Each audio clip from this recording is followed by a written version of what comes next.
Les titres principaux. Le Premier ministre Abiy Ahmed a noté que le potentiel de la phare est hors de portée de ceux qui l'ont utilisé.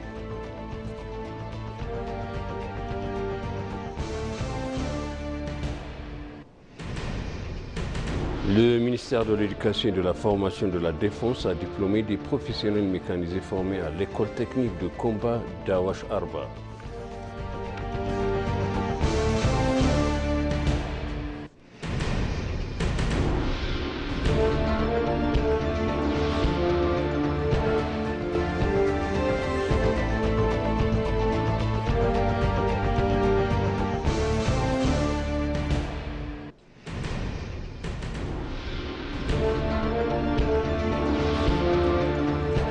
Bienvenue chers téléspectateurs sur BC, c'est moi Zalal Mourkan avec le journal.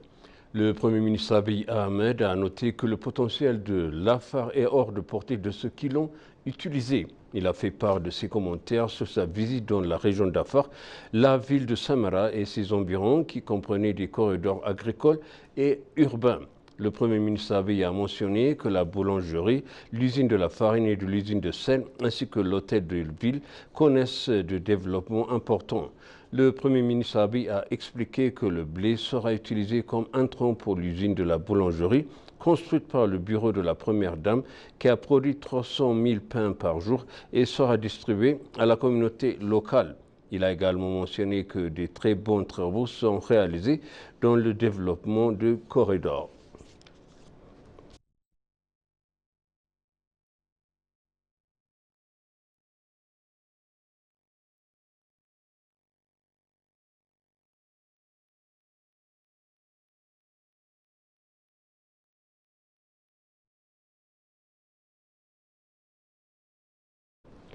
Garantir l'accès de l'Éthiopie à un débouché maritime est un enjeu permanent de sécurité nationale et d'ordre diplomatique, a dévoilé Jafar Bedrou, directeur exécutif de l'Institut des Affaires étrangères.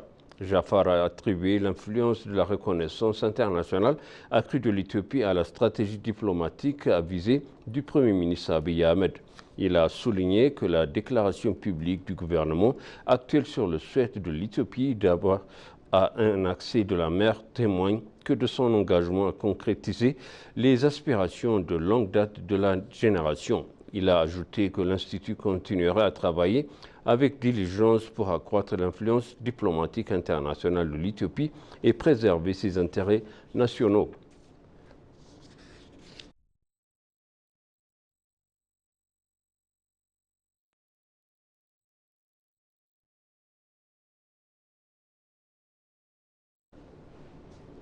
Lors d'un entretien Zoom avec ENA, Lawrence Fishman, l'analyste américain, a indiqué que le Premier ministre a clairement indiqué son intention d'engager un dialogue pacifique avec les pays voisins afin de garantir le développement d'un port sur la mer Rouge.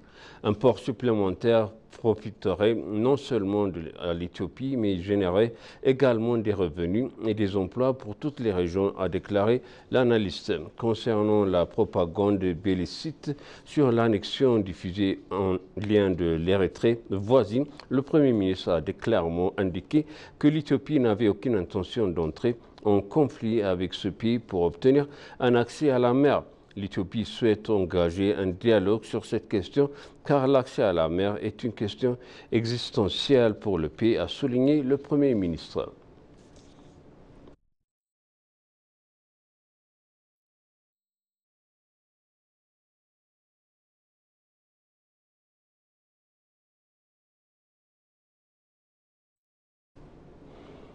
Le ministère de l'Éducation et de la Formation de la Défense a diplômé des professionnels mécanisés formés à l'école technique de combat d'Awash Arba. Le chef d'état-major forces armées éthiopien, le maréchal Birhanu Jula, a déclaré dans le même temps que l'Éthiopie est un pays qui embrasse ses ennemis. Pour sa part, le commandant en chef des forces mécanisées, le général de division Feyalo Ahmed, a déclaré que l'attention était portée sur la force mécanisée. Il a noté que la stratégie a apporté une contribution significative à la construction d'une force mécanisée forte, résiliente pour le pays et a créé une opportunité favorable pour faire un meilleur travail.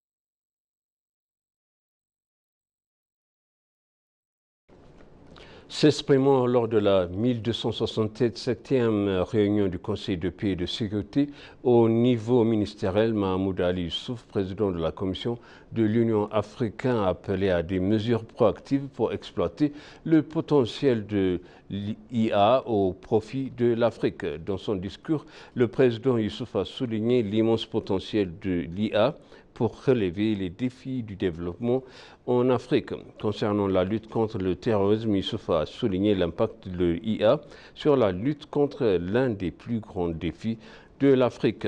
En matière de l'élection, le président a indiqué que l'IA permet de détecter la fraude, de surveiller les manipulations et d'analyser les tendances électorales afin de renforcer la démocratie.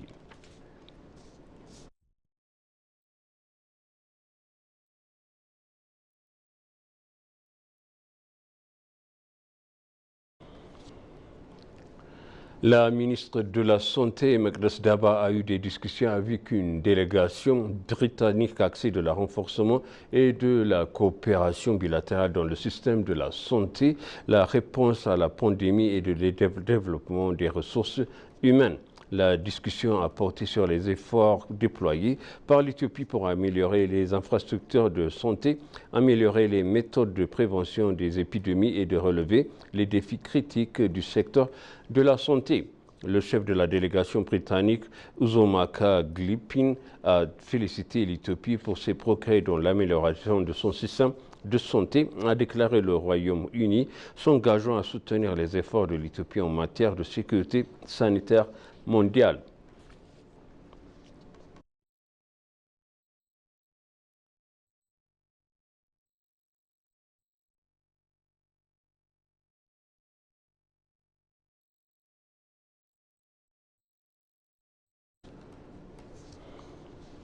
Et pour conclure, le journal Ethiopian Electric Power a annoncé fournir actuellement 265 MW d'électricité par jour au Kenya, conformément au contrat d'achat d'électricité signé entre les deux pays. La société a souligné le rôle crucial de la station de conversion de 500 kV Éthiopie-Kenya pour faciliter l'interconnexion électrique régionale en Afrique de l'Est. Cette station mise en service il y a environ 3 ans est un élément clé de cette initiative d'exportation d'énergie. Mekonnen a dévoilé que la centrale possède une capacité de transport de 2000 MW via 2 pilotes et une ligne de transport de 1060 km Lyon d'Éthiopie au Kenya. Il a également souligné que le central a la capacité de répondre à la demande croissance d'électricité décrite dans le contrat ainsi que au transport d'électricité prévu vers la Tanzanie. Ethiopian Electric Power a noté que des efforts continus sont déployés pour renforcer la capacité de la centrale et apporter de l'amélioration afin d'assurer le transport électrique fiable et de contribuer davantage à l'interconnexion électrique continentale.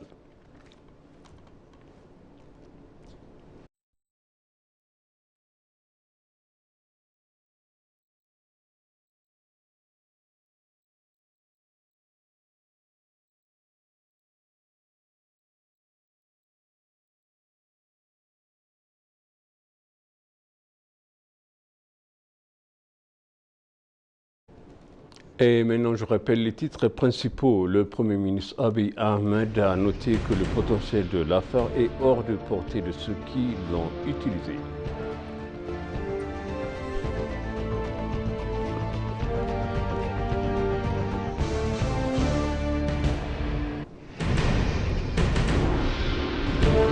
Le ministère de l'Éducation et de la Formation de la Défense a diplômé des professionnels mécanisés formés à l'école technique de combat d'Awash Arba.